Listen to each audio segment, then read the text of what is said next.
আল্লাহ পাক এই মাহফিলকে সফলভাবে আল্লাহ তাআলা যেন মাহফিল কমিটি করতে পারেন, আমরা যেন করতে পারি, সেই তৌফিক মহান রব্বে কারীম আমাদেরকে দান করুন। চলে বলি আল্লাহুম্মা আমিন।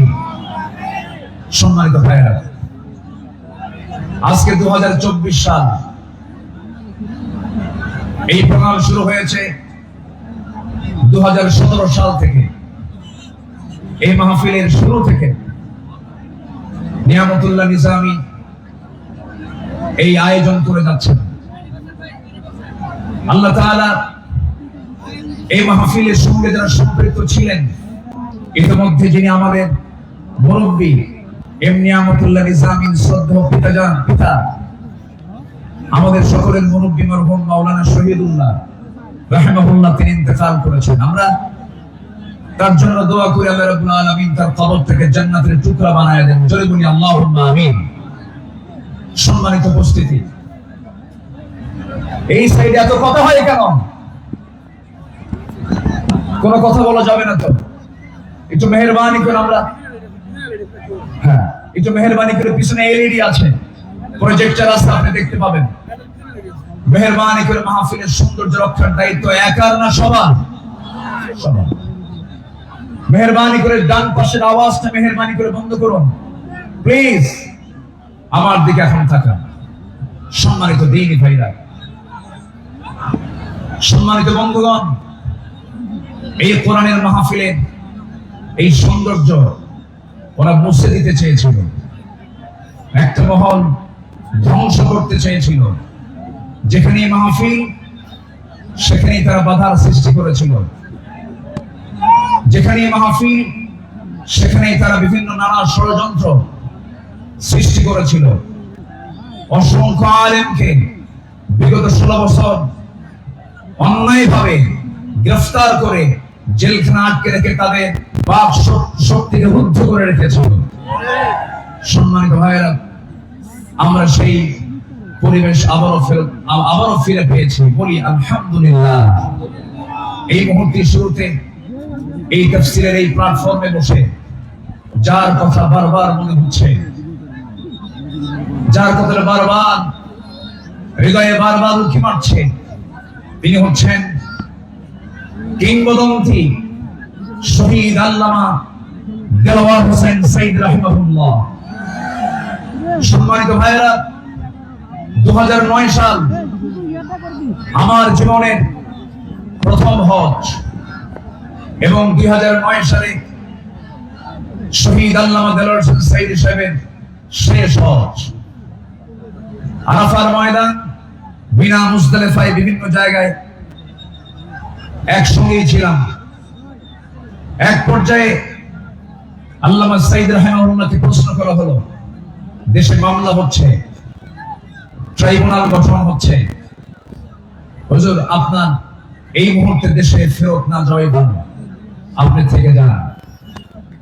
উনি মুস্কি হাসি মেরে বললেন, আমার প্রিয় মাতৃভূমি, আমার দেশ বাংলাদেশ, আমার দেশের জনগণ মানবেতর জীবন যাপন করবে, কারারুদ্ধ থাকবে, জেল খাটবে, রক্ত ঝরাবে, আর সাইদি পালিয়ে বেড়াবে, বিদেশে থাকবে, এমন শিক্ষা আমার রাসূল দেন। তিনি জেলকে হামলা মামলাতে তোয়াক্কা না করে বীরের বেশে তিনি দেশে ফিরে এসেছেন। 2010 সালের 30 জুন তাকে অন্যায়ভাবে গ্রেফতার করা হয়। দীর্ঘ 13টা বছর অন্যায়ভাবে জেলখানায় আটকে রাখা হয়। এদেশের নির্যাতনের ইতিহাসে সবচাইতে রিমান্ডের সবচাইতে বেশি নির্যাতন করা হয়েছে আমাদের আল্লামাকে। সম্মানিত ভাইয়েরা, এই শুধু এটাই শেষ নয়, শেষ পর্যন্ত 2023 সালের 13ই আগস্ট চিকিৎসার নাম করে সেই জায়গা থেকে, জেলখানা থেকে জোর করে সেখান থেকে বের করে হসপিটালে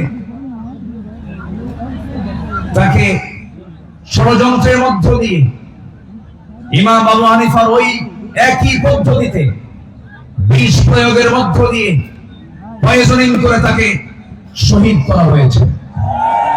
আমরা তাফসীর মাহফিলের এই প্ল্যাটফর্ম থেকে, তারই তৈরি করে এই ময়দান থেকে স্পষ্টভাবে জানান দিতে চাই, অবিলম্বে আল্লামা সাইয়্যিদের খুনি হত্যাকারীদের চূড়ান্ত শাস্তি নিশ্চিত করা হোক।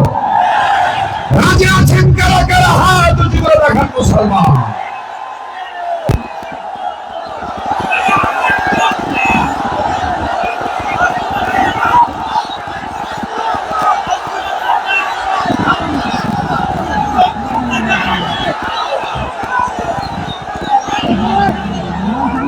আল্লাহ কবুল করুন, জোরে বলি আমিন। 3 অপরাধের কোনো ক্ষমা নাই। কয়টা? 3 অপরাধের কোনো ক্ষমা নাই। নাম্বার 1 কতলুন নাফস, যারা হত্যাকারী তাদের কোনো ক্ষমা হতে পারে না। নাম্বার 2 আশ-শাইখুজ জানি, যারা বুড়ো জিনাকার, যারা বুড়ো হওয়ার পরও যারা জিনা করে তাদের কোনো ক্ষমা নাই। যারা দিন থেকে বের হয়ে যায় মুরতাদ, তাদের কোনো ক্ষমা নাই। সম্মানিত ভাইয়েরা, সম্মানিত বন্ধুগণ, সম্মানিত উপস্থিতি, আজকের এই উপস্থিতি প্রমাণ করে আগামীর দেশ কোরআনের দেশ, আগামীর দেশ ইসলামের দেশ। আল্লাহ কবুল করুন, জোরে বলে আমিন। আরো জোরে আমিন। আমার পরে আমাদের সবার কলিজার টুকরা মুসলিম দেশে থাকতে পারেন নাই, অনেক জুলুম তার উপর করা হয়েছে। ডক্টর মিজানুর রহমান আজহারি হাফিজাহুল্লাহ আসবেন, কিন্তু এইরকম যদি আপনারা সাইড টক করেন, কথা বলেন, যদি আওয়াজ করেন, আলোচকের কানে যদি সাইড আওয়াজ যদি চলে আসে, আলোচনা কি ভালো হতে পারে? তাহলে এই বিষয়টি একটু খেয়াল করার চেষ্টা আমি অনুরোধ করব। একটু মেহেরবানি করে, কোনো আওয়াজ না করে, মেহেরবানি করে যে যেখানে আছেন মনোযোগ দিয়ে আমরা কথাগুলো শুনবো। জোরে বলি ইনশাআল্লাহ। আমি আলোচনার সূচনায় কোরআনে কারীমের গুরুত্বপূর্ণ একটি সূরা, সূরাতুল আহজাব থেকে আমি 4টি আয়াতে কারীমা আমি তেলাওয়াত করেছি, যেখানে আমার নবীকে আল্লাহ তাআলা তার কিছু গুণগত দিক তুলে ধরেছেন। এই পৃথিবীতে যত নবী এসেছেন, সকল নবীর ভিতরে সবচেয়ে বেশি সম্মানিত নবী হচ্ছেন মুহাম্মদুর রাসূলুল্লাহ। জোরে বলুন মুহাম্মদুর রাসূলুল্লাহ। আল্লাহ তাআলা তার রাসূলকে নাম ধরে ডাকতে পারতেন, কিন্তু নাম ধরে ডাকেন না। কি সম্মান দিয়েছেন! আমার নবীর সম্মানটা কত! আল্লাহ রাব্বুল আলামিন অন্য নবীদের নাম ধরে ডেকেছেন, ডাক দিয়েছেন। আল্লাহ রাব্বুল আলামিন বলছেন, ইয়া আদাম উসকুন আনতা ওয়া যাওজুকাল জান্নাহ। ডাক দিয়েছেন, ওয়া মা তিলকা বিয়ামিনিকা ইয়া মূসা। ডাক দিয়েছেন, ইয়া ইয়াহইয়া খুযিল কিতাবা বিকুওয়া। আল্লাহ তাআলা সব নবীকে হরফে নিদা প্রয়োগ করে ডাক দিয়েছেন, কিন্তু একটা বারের জন্য আমার রাসূলকে নাম ধরে ডাকলেন, অথচ কোরআন তার উপরে নাযিল হয়েছে। আল্লাহ রাব্বুল আলামিন যেখানে তার নামটা নিয়েছেন, সেখানেই তার গুণটা বর্ণনা করেছেন। এক জায়গায় বলছেন মুহাম্মাদুর রাসূলুল্লাহ ওয়াল্লাযীনা মা'আহু আশিদ্দাউ 'আলাল কুফফারি রুহামাউ বাইনাহুম তারাহুম রুক'আন সুজ্জাদান ইয়াবতাগুনা ফাদলান মিনাল্লাহি ওয়া রিদওয়ানা سيماهم في وجوههم من أثر السجود. আরেক জায়গায় আল্লাহ রাব্বুল আলামিন তার নাম নিয়ে বলছেন, ওয়া মা মুহাম্মাদুন ইল্লা রাসূলুন قد خلت من قبله الرسل. কিন্তু আল্লাহ রাব্বুল আলামিন কোথাও নামকে সম্বোধন করে ডাক দেন নাই। আরেক জায়গায় ডাক দিচ্ছেন, ইয়া আইয়ুহাল মুসাম্মিল কুমিল লাইলা ইল্লা কালিলা নিসফাহু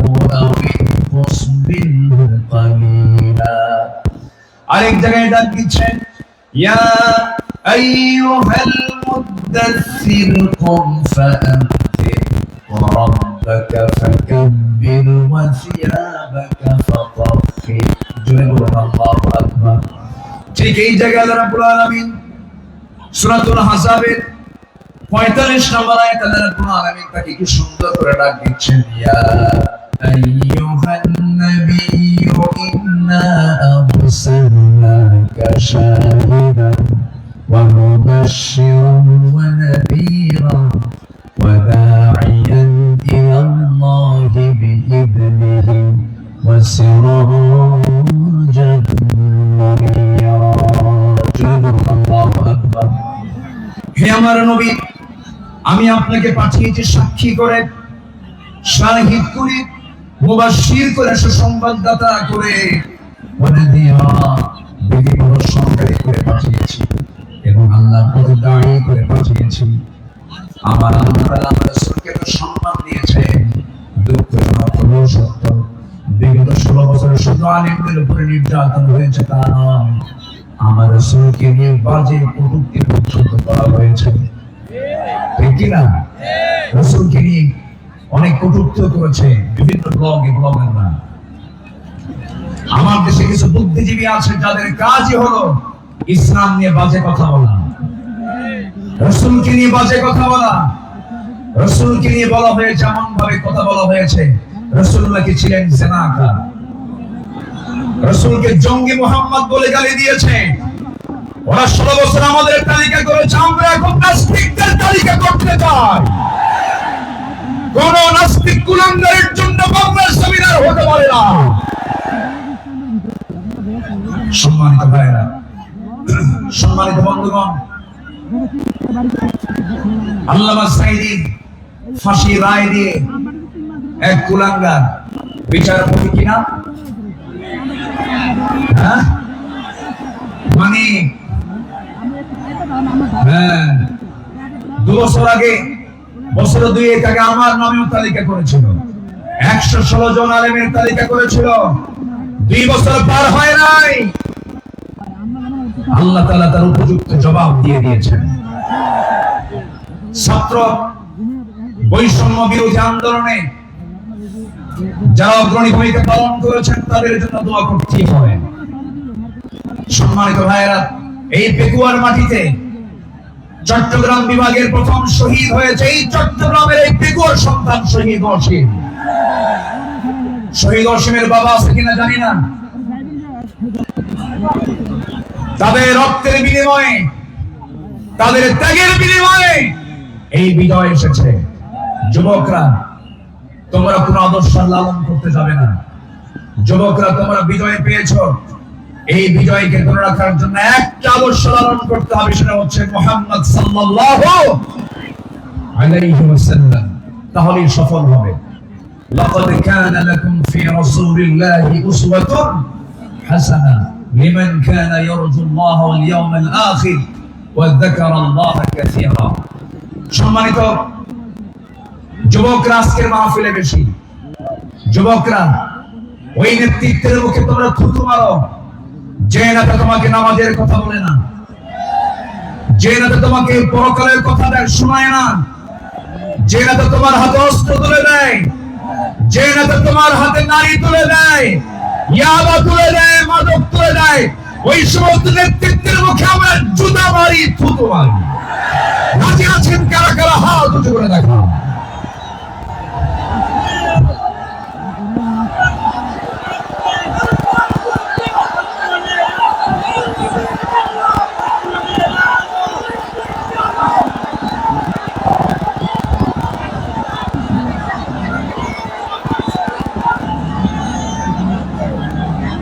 আল্লাহ কবুল করুন, জোরে বলি আল্লাহুম্মা আমিন।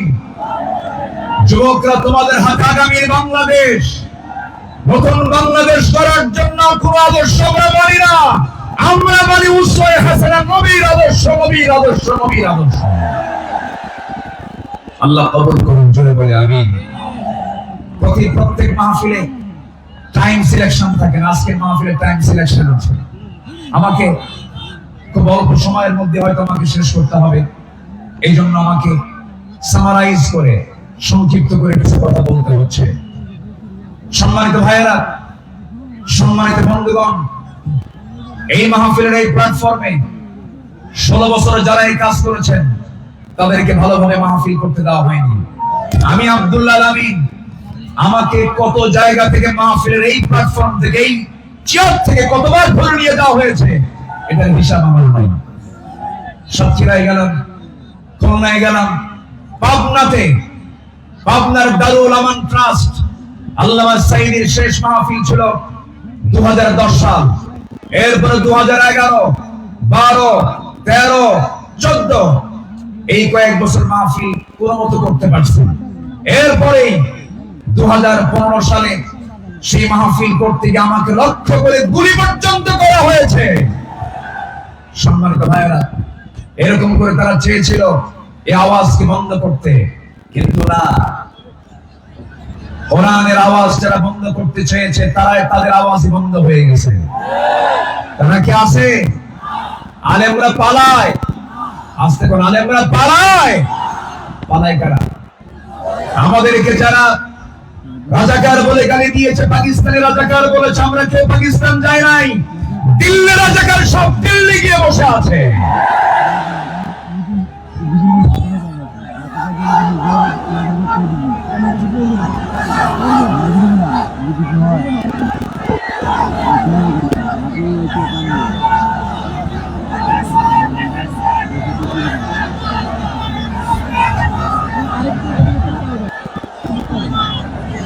সম্মানিত হাজিরিন, সম্মানিত ভাইয়েরা,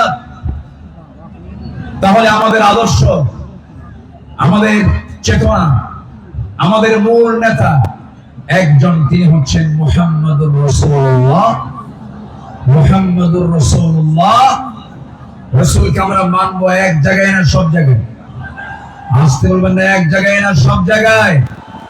সব জায়গায় রাসূলকে নামাজে মানবেন, রাসূলকে রোজায় মানবেন, রাসূলকে দাড়িতে মানবেন, রাসূলকে মিষ্টি খাওয়াতে মানবেন, রাসূলকে আপনি উহুদে মানবেন না, রক্ত ঝরাতে মানবেন না, দাঁত ভাঙবেন না, রাষ্ট্র পরিচালনায় রাসূলকে মানবেন না। আপনি উম্মত নন, আপনি ভণ্ড, আপনি প্রতারক।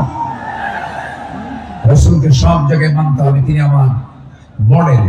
আল্লাহ তাআলা আমাকে শুধুমাত্র সেই নেতৃত্বে মানতে দিয়েছেন, মানার জন্য অর্ডার দিয়েছেন, তিনি হচ্ছেন মুহাম্মদ সাল্লাল্লাহু।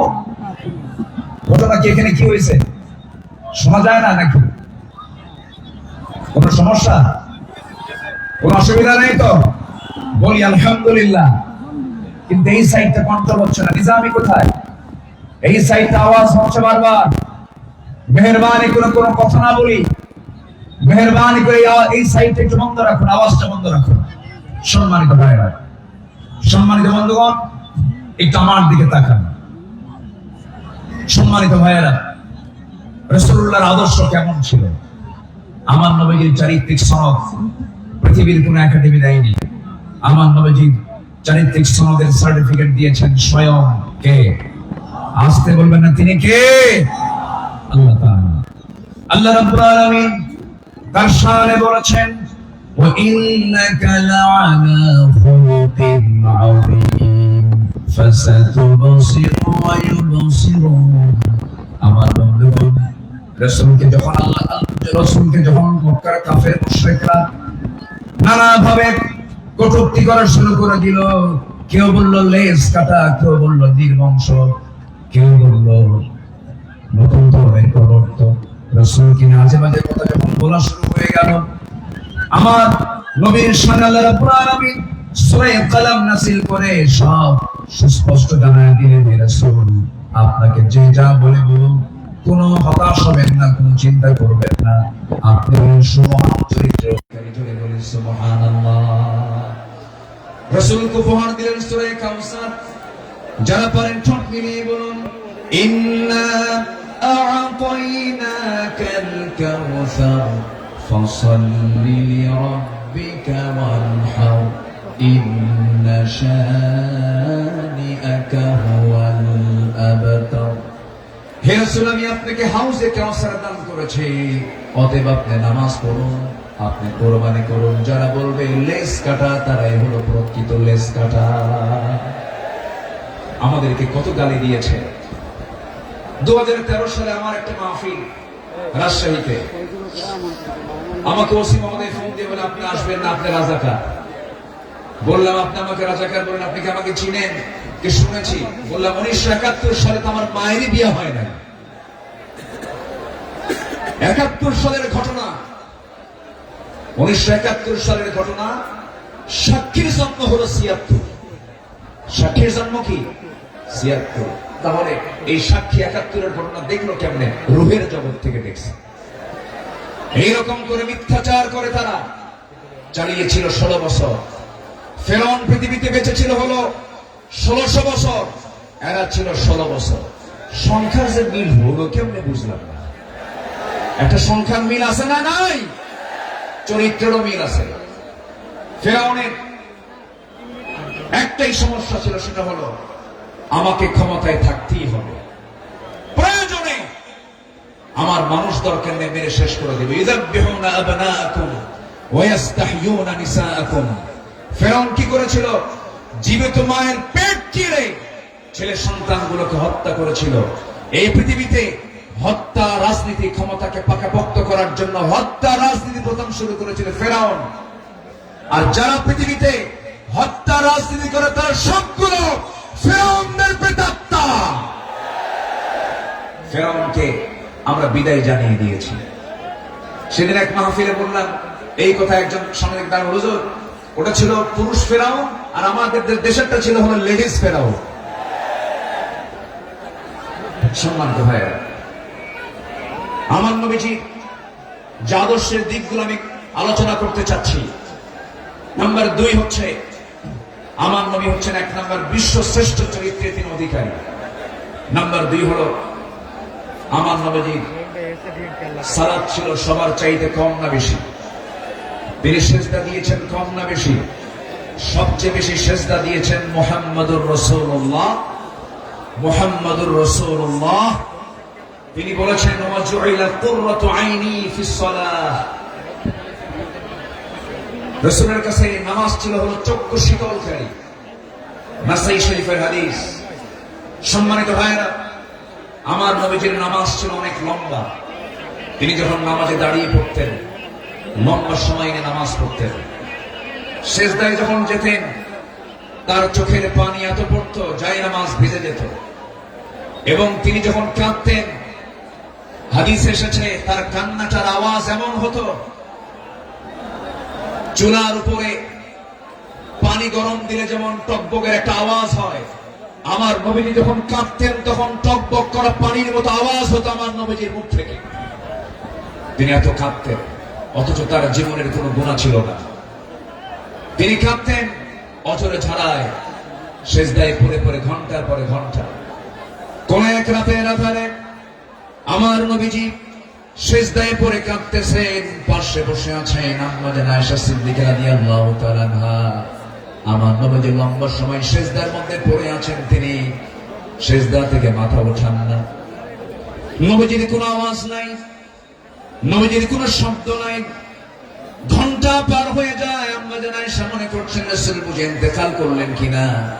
নবীজির গায়ে চিমটি কাটলেন, চিমটি কাটার সঙ্গে সঙ্গে তিনি নড়ে উঠলেন। সালাম ফেরা শেষ হলো। রাসূল বলছেন আয়েশা তুমি আমাকে চিমটি কাটলে কেন? হুজুর আপনি নড়াচড়া করেন না, আমি আপনাকে চিমটি কেটে বুঝলাম আপনি জীবিত আছেন কিনা। রাসূল বলছেন আয়েশা রে, কাল হাসরের ময়দানে আল্লাহ যদি আমাকেও পাকড়াও করেন, পার আমারও কোনো উপায় থাকবে না, কিন্তু ইল্লা ইয়াতাযাম্মাদানা আল্লাহ, কিন্তু আল্লাহ পাক আমাকে রহমতের চাদর দিয়ে আমাকে আবৃত রাখবেন। জোরে বলি সুবহানাল্লাহ। নবীজি ছিলেন নাম্বার 3 সর্বশ্রেষ্ঠ শ্রম পালনকারী। তিনি সারা জীবন প্রতি সোমবার এবং বৃহস্পতিবার তিনি শ্রম পালন করতেন। আমার নবীজি تعرض الأعمال يوم الاثنين والخميس فأحب أن يعرض عملي وأنا صائم। আমার নবীজি সোমবার এবং বৃহস্পতিবার তার রোজা কখনো বাদ হতো না। শাবান মাসে সবচেয়ে বেশি দিনে রোজা পালন করেছেন। যুবকরা যৌবনকে কন্ট্রোল করতে হবে। তোমার যৌবন নষ্ট করা যাবে না। তোমার চরিত্র সাইয়েদনা ইউসুফের মতো হতে হবে। আগামীর নেতৃত্ব দিতে গেলে বিবাহ পূর্ব কোনো অবৈধ রিলেশন করা যাবে না, নোংরামি করা যাবে না। কিছু যুবক আছে দেখতে পাবে গার্লস স্কুলের সামনে যায় কিছু যুবক আছে এতিমের মতো বসে থাকে। আছে না কিছু, আছে না নাই? এতিমের মতো বসে থাকে, বাপও নাই মা না। তোমার এগুলো করা যাবে না। তোমার সামনে বহু কাজ পড়ে আছে। আলিয়া তোমাকে ডাকবে, লাইলি তোমাকে ডাকবে। সাইয়েদনা ইউসুফের চরিত্র নিয়ে রাজুলুন ইযা দাআতহু ইমরাতান যাত হাসাবিন ওয়া জামালিন ইন্নী আখাফুল্লাহ। যখন তোমাকে কোন সুন্দরী নারী যখন প্রেমের প্রস্তাব দিবে, কুপ্রস্তাব দিবে, তুমি বলে ফেলবে আমি কাকে ভয় করি? আল্লাহকে ভয় করি। এই চরিত্র নিয়ে তোমাকে এগোতে হবে।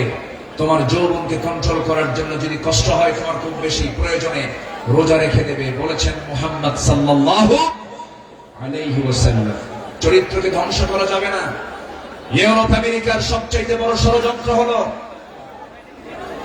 ইউরোপ আমেরিকার সবচেয়ে বড় ষড়যন্ত্র হলো মুসলিম সমাজকে উলঙ্গ করে ঘর থেকে বের করে দেওয়া। অ্যাটম বোম যতটুকু না ক্ষতিকর, তার চাইতে বড় ক্ষতিকর হলো আমেরিকার হলিউড, ভারতের বলিউড।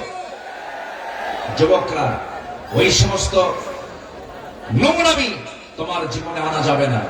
তোমার মাথার চুল থেকে শুরু করে নিয়ে পা পর্যন্ত প্রত্যেকটা জায়গায় থাকতে হবে নবীর আদর্শ। কিসের আদর্শ? নবীর আদর্শ। মাথার চুল ইদানিং দেখা যায় মাথার চুলগুলো কাটে কেমন করে যায়, দুই দিকে চুল নাই, পিছনেও চুল নাই, একেবারে চামড়া বের করা, মাথার উপরে গোল কইরা একদম নারিকেল জিনজিরা। আছে না নাই? আছে না নাই? একদম গোল করে রেখে দেয়। যখন বলা হয় এই ছেলে তুমি যে মাথার চুলটা এরকম করে রাখছো, এই মডেলটা পাইছো কোথায়? বুঝবেন না। মেসি। তুমি কে? নেইমার। তুমি কে? কুত্তা। কারণ নেইমার মেসিরা তো কুত্তা নিয়ে শুয়ে থাকে, ঠিক কিনা? ওরা কুকুর নিয়ে শুয়ে থাকে। তারা তোমার আদর্শ নয়।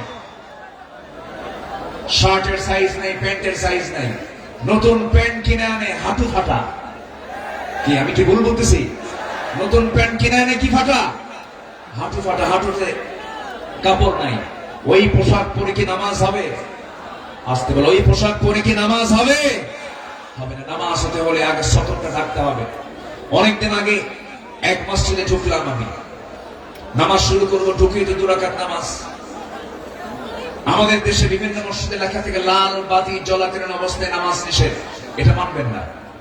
আমার নবীজির সুন্নাহ যদি মানেন তাহলে মসজিদে ঢুকেই কয় রাকাত নামাজ পড়েছেন মুহাম্মদ সাল্লাল্লাহু আলাইহি ওয়াসাল্লাম। তো আমি ভিতরে ঢুকে নামাজ শুরু করবো, দেখি সামনে এক যুবক নামাজে দাঁড়াইছে, এরকম একটা প্যান্ট আর শার্ট নিয়ে। তো ভাবলাম দেখি ওর নামাজটা আগে দেখি। রুকুতে যখন গেছে, রুকুর ঠেলায় দেখি শার্ট উপরে, প্যান্টটা নিচের দিকে, মাঝখানে ফাঁকা। তো ভাবলাম এই তো রুকুর হাল, সেজদায় যে কি হবে আল্লাহ জানে।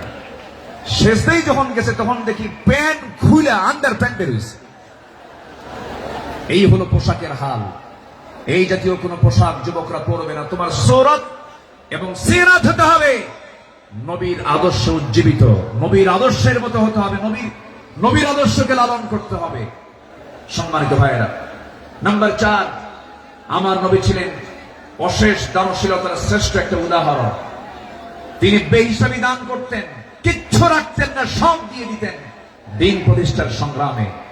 রাসূল যেদিন মারা যাবেন, আমার নবীজির ইন্তেকালের সময় হয়ে গেল, নবীজি দুনিয়া থেকে বিদায় নেবেন। আম্মা জান আয়েশার উরুর উপরে মাথা রেখেছেন। নবীজি যে কোনো মুহূর্তে দুনিয়া থেকে বিদায় নেবেন। এমন সময় বলছেন, আয়েশা রে, আমি মনে হয় দুনিয়া থেকে বিদায় নেব, আমার মনে হয় বিদায় লবণটা চলে আসছে, যে কোনো মুহূর্তে মালাকুল মউত চলে আসবে।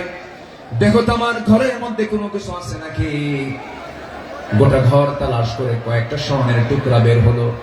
আমার নবীজি হাতের তালুতে নিয়ে বললেন, আয়েশা, এতটুকু সম্পদ আমি রাখতে চাই না, এতটুকু সম্পদ আমি একামতে দিনের কাজে আমি দান করে দুনিয়া থেকে বিদায় হতে চাই। আমার নবীজি 2 হাতে দান করেছেন। নাম্বার 5 হলো পৃথিবীর সবচেয়ে শ্রেষ্ঠ সৎ প্রেম এবং সৎ ন্যায়পরায়ণ স্বামী ছিলেন আম্মা জান আয়েশা বলেন, রাসূল আমাকে এত পরিমাণ ভালোবেসেছেন, রাসূল বলেছেন শরীর খাবার যেমন শ্রেষ্ঠ, আমার স্ত্রী হলো সবার মধ্যে শ্রেষ্ঠ। আমি আয়েশাকে দারুণ ভালোবাসি। আমার নবীজি একজন আদর্শ স্বামী ছিলেন, শ্রেষ্ঠ স্বামী ছিলেন। আমার নবীজির চারিত্রিক গুণ নিয়ে যদি আমরা আলোচনা করতে যাই, গোটা রাতেও শেষ হবে না, কেউ কোনোদিন শেষও করতে পারবে না, কারণ তার চারিত্রিক সনদ আল্লাহ পাক নিজে দিয়েছেন। আর তার চরিত্র হলো কানা খুলুকুল কোরআন, তার চরিত্রই হলো কোরআনে কারীম। জোরে বলি সুবহানাল্লাহ। আমার নবী নাম্বার 6, তিনি ছিলেন একজন অলংকারিত শ্রেষ্ঠ বাবা। এমন বাবা পৃথিবীতে আর খুঁজে পাওয়া যাবে না। রাসূল 4 মেয়ের বাপ ছিলেন। কয় মেয়ের বাপ ছিলেন বলেন? আস্তে কয় মেয়ের বাপ ছিলেন? আল্লাহ পাক আমাকেও আপনাদের দোয়ায় 4টা মেয়ের বাবা আমাকে বানিয়েছেন। এত আস্তে আলহামদুলিল্লাহ বললেন, বিয়ে কি আপনি দিবেন নাকি? এটা জোরে বলেন না আলহামদুলিল্লাহ। 4টা মেয়ের বাবা ছিলেন মুহাম্মদ সাল্লাল্লাহু আলাইহি ওয়াসাল্লাম। নবীজি মেয়েদেরকে বিয়ে দিয়েছেন।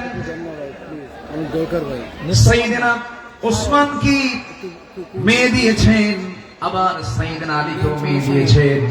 একজনকে দিয়েছেন ধনী ছেলের সাথে, আরেকজনকে দিয়েছেন গরিব ছেলের সাথে। রাসূল কি ব্যালেন্স করেছেন? সবচেয়ে প্রিয়, সবচেয়ে আদরের দুলালী ফাতিমাকে গরিব ছেলের সঙ্গে বিয়ে দিয়েছেন। বিয়ে যেদিন দিলেন, রাসূল বললেন, ও ফাতিমা, আমি তোমাকে এমন স্বামী তোমার হাতে তুলে দিলাম, এমন স্বামী আমি তোমাকে দিলাম যার সম্পদ নাই, টাকা নাই, পয়সা নাই, ঘর নাই, বাড়ি নাই, কিচ্ছু নাই, কিন্তু মাথা থেকে পা পর্যন্ত তাকওয়া দিয়ে ভরা। জোরে বলে সুবহানাল্লাহ। এমন স্বামী তোমাকে দিলাম। চলো যাও বাবার ঘর থেকে স্বামীর ঘরে গিয়ে করে খাও। মৃত্যুর দিন পর্যন্ত যেন স্বামীর বিরুদ্ধে একটা নালিশ আমার কানে না আসে। এই কথা বলে বিদায় দিয়ে দিলেন। আমার নবীজি 3 দিন পার হয় নাই, ফাতিমাকে না দেখলে তিনি অস্থির হয়ে যেতেন। আমার ফাতিমা কোথায় গেল, আমার ফাতিমা কোথায় গেল। আমার নবীর ঘরে একদিন ফাতিমা আসলেন। বসে বসে তিনি সালাত আদায় করছেন। রাসূল বলছেন, ফাতিমা, বসে বসে নামাজ পড়া তো তোমার ঠিক নাই, তুমি তো জমিতে মানুষ। এবার তিনি বলছেন, আব্বা জান, আমিও জানি বসে বসে নামাজ পড়ি না, কিন্তু দাঁড়িয়ে দাঁড়িয়ে নামাজ পড়ার হেতু হলো আমি যে দাঁড়িয়ে দাঁড়িয়ে নামাজ পড়বো, আমার গায়ে যে জামাটা দেখতে পাচ্ছেন বাবা, এর পিছনের একটা অংশ তালিযুক্ত অংশ আছে। আমি যদি দাঁড়িয়ে থেকে নামাজ আদায় করতে যাই, আপনার চোখে এই তালি অংশটুকু পড়তে পারে। আপনি হয়তো আমার স্বামীর ব্যাপারে নেগেটিভ সেন্স আনতে পারেন, আরে আমার মেয়ে গালি কাপড়ে কষ্ট দেয়, আমার স্বামীর এতটুকু দুর্নাম প্রকাশ পেয়ে যাক, আমি তো চাই না বলে আমি বসে বসে নামাজ আদায় করছি। জোরে বলি সুবহানাল্লাহ। এবং মেয়েকে বিয়ে দিয়ে বললেন, ও আমার মেয়ে ফাতিমা, স্বামীর ঘরে চলে যাও, মৃত্যুর দিন পর্যন্ত যেন স্বামীর বিরুদ্ধে একটা নালিশ যেন আমার কানে না আসে। সংসার করে খাও। বিয়ের পরে বাবার ঘরের চাইতে শ্রেষ্ঠ ঘর হলো স্বামীর ঘর, স্বামীর ঘরে করে খাও। কিন্তু আজকের বাপরা কি তা খাও? আজকের বাপরা কি কয় জানেন? মেয়ে বিয়ে দিয়ে কয়, মা চলে যা স্বামীর ঘরে, যদি কিছু বলে শুধু ফোন দিবি, খাইয়া ভালামো। ঠিক আছে না? ফোন দেওয়া যাবে না, ফোন নেট নেই। এই আচরণ করা ঠিক নয়। আমার নবীজি একদিন বসে আছেন, ফাতিমা রাদিয়াল্লাহু তাআলা আনহা, তিনি তার আব্বার সঙ্গে দেখা করার জন্য আসছেন। এসে বলছেন, আব্বা, আপনি হলেন রাষ্ট্রপ্রধান, আপনি যা বলবেন তাই হয়ে যাবে। আমি অভিযোগ নিয়ে আসি নাই, স্বামীর সঙ্গে পরামর্শ করে এসেছি। আমরা যে ঘরে থাকি ভাড়ার ঘর, মেঝেটা কাঁচা,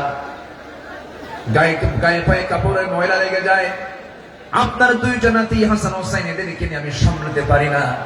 দেখুন তো একটা খাদেম নিযুক্ত করা যায় নাকি, একটা কাজের মানুষ নিযুক্ত করা যায় নাকি। আমার রাসূল বলছেন, ও আমার কলিজার টুকরা মেয়ে ফাতিমা, এদিকে আসো। তোমার বাবা তার নিজের কাপড় নিজে ধৌত করে, নিজের ঘর নিজে ঝাড় দেয়। তোমার পিতা কারো সাহায্য নেয় না তার ব্যক্তিগত কাজের ক্ষেত্রে। আমি চাই আমার মেয়ে ফাতিমা, তুমি এমনই থেকে যাও, দুনিয়া থেকে বড় করার চেষ্টা করো না ফাতিমা। আমি তোমাকে একটা আমল শেখায় দিচ্ছি, তুমি যাও সে আমলটা করো। সুবহানাল্লাহ, আলহামদুলিল্লাহ, আল্লাহু আকবার। 33 33 34 বার করে সকাল সন্ধ্যা পড়বে, আমার আল্লাহ তোমার সমস্ত কাজের জিম্মাদার হয়ে যাবেন। জোরে বলি সুবহানাল্লাহ। আমার বন্ধুগণ, নাম্বার 7 হলো রাষ্ট্রে প্রথম মসজিদ প্রতিষ্ঠা তিনি করেছেন, ইসলামী সংস্কৃতি প্রতিষ্ঠা করেছেন। নাম্বার 8 হলো বিশ্ববাসীর জন্য তিনি প্রেরিত কোরআনের প্রথম এবং শ্রেষ্ঠ প্রধান শিক্ষক তিনি। ইন্নামা বুইসতু মুআল্লিমান বুইসতু লিউতাম্মিমা মাকারিমাল আখলাক। রাসূল বলেন, আমি পৃথিবীতে প্রেরিত হয়েছি মানুষের চারিত্রিক মানকে তার চূড়ান্ত শিখরে পৌঁছে দেবার জন্য। জোরে বলি সুবহানাল্লাহ। নাম্বার 9 হলো যুদ্ধের ময়দানে তিনি ছিলেন অগ্রগামী, সাহসী একজন নেতা। বদর, উহুদ, খন্দক, এই সমস্ত যুদ্ধ তার প্রমাণ। প্রতিটা যুদ্ধে আমার নবীজি সবার পেছনে না সবার আগে, সবার পেছনে না সবার আগে, সবার আগে।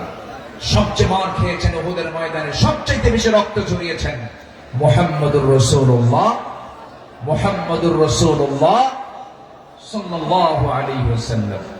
নাম্বার 10, সময় অল্প, আমাকে সংক্ষিপ্ত করে বলতে হচ্ছে। নাম্বার 10, সর্বদা তওবার জন্য অস্থির চিত্তের অধিকারী, অস্থির মনের অধিকারী। সর্বদা তিনি তওবা করতেন এবং তিনি বলতেন, তুবু ইলাল্লাহ ফাইন্নী আতুবু ফিল ইয়াউমি 100 মাররা। ও আমার সাহাবীরা, তোমরা বেশি করে তওবা করো, আমি বিশ্বনবী সারাদিন 100 বারেরও বেশি বার তওবা করো। আল্লাহু আকবার। এই আমলগুলো আল্লাহ পাক সবাইকে করার তৌফিক দান করুন। জোরে বলি আমিন। নাম্বার 11, এই পৃথিবীতে তিনি সবচেয়ে বড় জাকির ছিলেন, সবচেয়ে বেশি তিনি জিকির করনেওয়ালা ছিলেন মুহাম্মদ সাল্লাল্লাহু আলাইহি ওয়াসাল্লাম। তিনি বলেছেন, মান ক্বালা সুবহানাল্লাহ ওয়া বিহামদিহি ফি ইয়াউমিন 100 মাররাতিন হুত্তাত খাতায়াহু ওয়া ইন কানাত মিছলা জাবাদিল বাহর।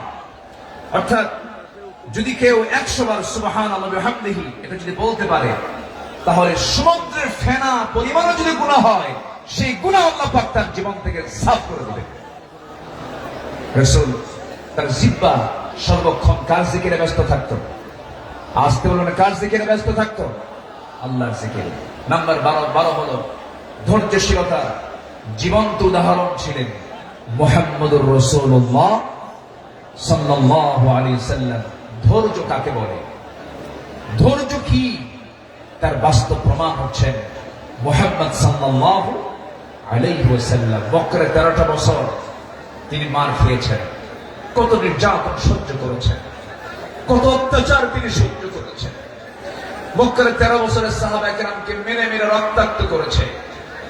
খাব্বাবকে মেরে জ্বলন্ত অঙ্গার পিঠের মধ্যে ঢুকে গেছে, চর্বি দিয়ে অঙ্গার নিভে গেছে, তবুও তাদের মুখ থেকে একবারের জন্য বাপ যায়নি লা ইলাহা ইল্লাল্লাহ।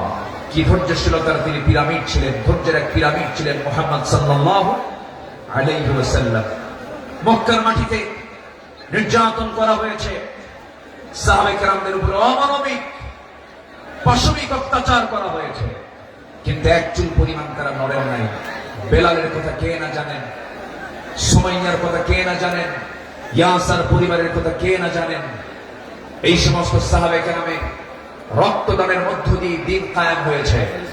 সম্মানিত ভাইয়েরা, দিন কায়েমের জন্য যদি ধৈর্যের পরিচয় দিয়ে 13 বছর মক্কায় মার খেয়ে মদিনার 10 বছরে যদি সাহাবায়ে কেরামের জীবন দিতে হয়, আমার নবীজির দান্দা মোবারক শহীদ করতে হয়, কোমর যদি হারাতে হয়, আমার নবীজির মাথা থেকে পা পর্যন্ত অসংখ্য আঘাতের চিহ্ন যদি বহন করতে হয় নবীজির জীবন থেকে, সেই দিন কায়েমের জন্য, আগামীর বাংলাদেশ আমরা দিন প্রতিষ্ঠার জন্য যদি আমাদের রক্ত দিতে হয়, জীবন দিতে হয়, সেই নবীর পন্থায় কি জান মাল কোরবান দিতে রাজি আছেন?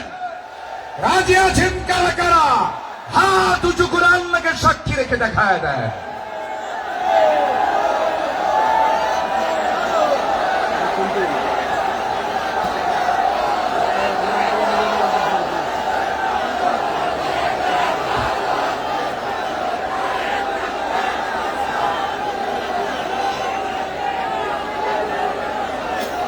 আল্লাহ কবুল করুন, জোরে বলি আমিন, আরো জোরে আমিন। বাইরে জীবন দেওয়া তো সস্তা না, যত রক্ত লাগে দেব, প্রয়োজনে লোক পাঠাবো, আমি যাব না। এই চরিত্রের মুনাফিক আমার দেশে আছে না নাই? আবু সাইদরা জীবন দেয়, আমার দেশের কিছু মুফতিরা ফতুয়া দেয়, ও তো শহীদ হয় নাই। হ্যাঁ? আবু সাইদরা জীবন দেয়, শহীদ অসীমরা জীবন দেয়, আমার দেশের কিছু ফতুয়া সন্ত্রাস, এগুলো ফতুয়া সন্ত্রাস, এরা ফতুয়া দেয়, অনেকে শহীদ হয় নাই। তুমি কোন কসু করছো? আমার দেশে 16 বছর অনেক ওলামা, অনেক আলেম আমার দেশে অবস্থান করছেন, এখনো আছেন। বিগত 16 বছর তাদের উপর একটা মামলা তো দূরের কথা, একটা আচরও গায়ে লাগে নাই। দেশ যখন পট পরিবর্তন হয়েছে, চোরের মায়ের বড় গলা। মুনাফিক চেনা যায় নামাজে নয়, মুনাফিক চেনা যায় রোজায় নয়, মুনাফিক চেনা যায় সূরাতে নয়, মুনাফিক চেনা যায় হলো ময়দানে, মাঠে, জিহাদের প্রান্তরে। সম্মানিত ভাইরা, আমার সময় ফুরিয়ে যাচ্ছে, আমি যে কোনো মুহূর্তে শেষ করে দেব। আজকের মাহফিলে আরো কাঙ্ক্ষিত মেহমান আছেন, বিশেষ করে আমার পরপরই আসতে নাকি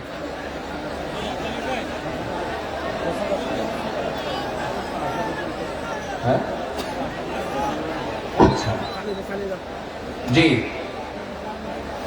বিশেষ করে এই দেশের ইসলামী আন্দোলনের জীবন্ত শহীদ তালহা বিন ওবায়দুল্লাহর যোগ্য উত্তরসূরি ডক্টর শফিকুল ইসলাম মাসুদ হাফিজাহুল্লাহ, তিনি অল্প সময়ের মধ্যে আমাদের মাঝে আসবেন। জোরে বলি ইনশাআল্লাহ, জোরে বলি ইনশাআল্লাহ।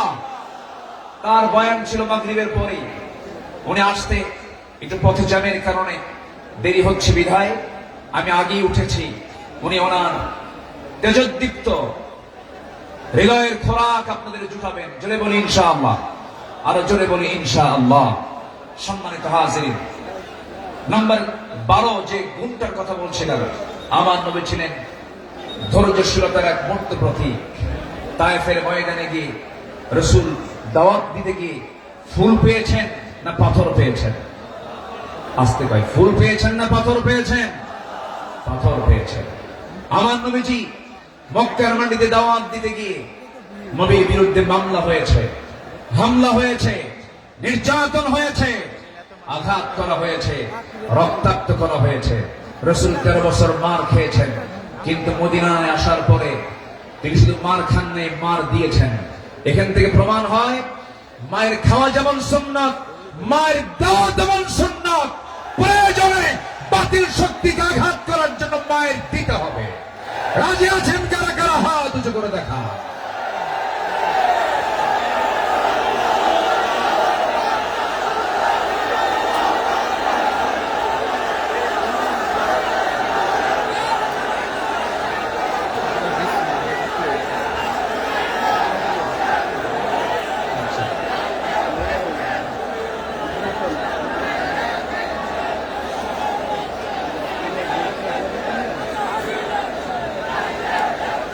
যে আমি তো দাঁড়াতে বলিনি, আমি তো দাঁড়াতে বলিনি ভাই, আপনি দাঁড়িয়ে আছেন, আরেক ভাইয়ের কষ্ট হচ্ছে। একজন দাঁড়িয়ে আছেন, আরেক ভাইয়ের কষ্ট হচ্ছে। আপনি কি কষ্ট দিতে চান? এই মুহূর্তে বসে পড়ুন, বসুন, বসুন। আমি জানি আপনি দাঁড়াইছেন কেন, কোমর লেগে গেছিল। আর কতক্ষণ থাকা যায়? প্রচন্ড ধৈর্যশীলতার পরিচয় দিচ্ছেন আপনারা। এদিকে আমার আলোচনা চলতেছে, 12 নম্বর হলো ধৈর্যশীলতা। ধৈর্য ধারণ করার শক্তি দাও গো মেহেরবান আমার, দাও গো মেহেরবান। ধৈর্য ধারণ করার শক্তি দাও গো মেহেরবান আমার, দাও গো মেহেরবান। বুকের ভেতর ব্যথার নদী বইছে অবিরাম, বইছে বইছে অবিরাম। ধৈর্য ধারণ করার শক্তি দাও গো মেহেরবান আমায়, দাও গো মেহেরবান। জোরে বলি আমিন, আরো জোরে আমিন।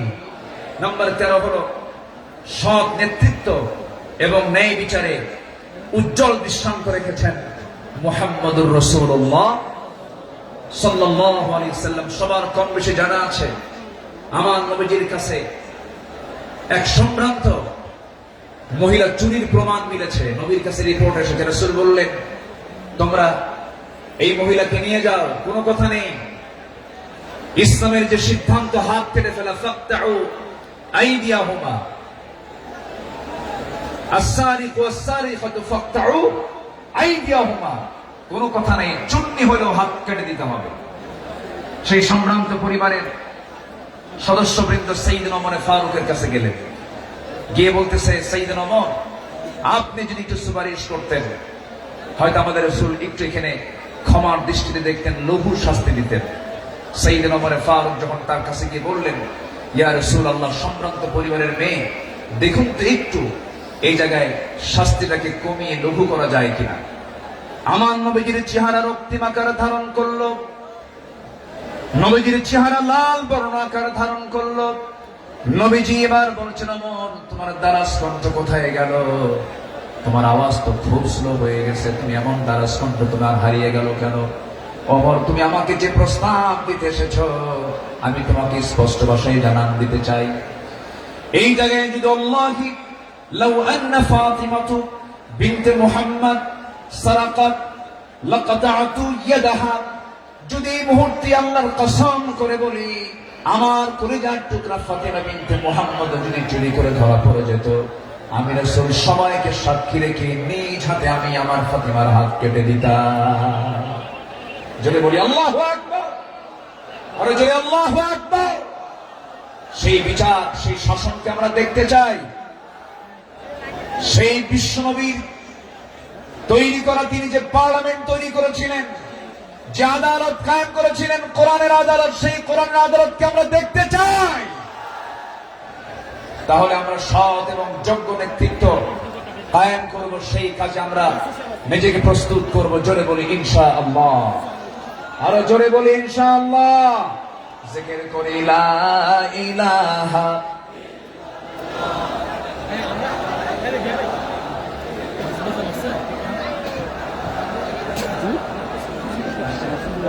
আরো জোরে লা ইলাহা, আরো জোরে সুবহানাল্লাহ আলহামদুলিল্লাহ, লা ইলাহা ইল্লাল্লাহ মুহাম্মাদুর রাসূলুল্লাহ সাল্লাল্লাহু। সবার কাছে দোয়া চাই, সবাইকে আমার জন্য দোয়া করবেন। সবার কাছে দোয়া চাই, সবার জন্য দোয়া করে আমি এখানে শেষ করছি। সুবহানাকাল্লাহুম্মা ওয়া বিহামদিকা আশহাদু আল্লা ইলাহা ইল্লা আনতা আস্তাগফিরুকা ওয়া আতুবু ইলাইক। আসসালামু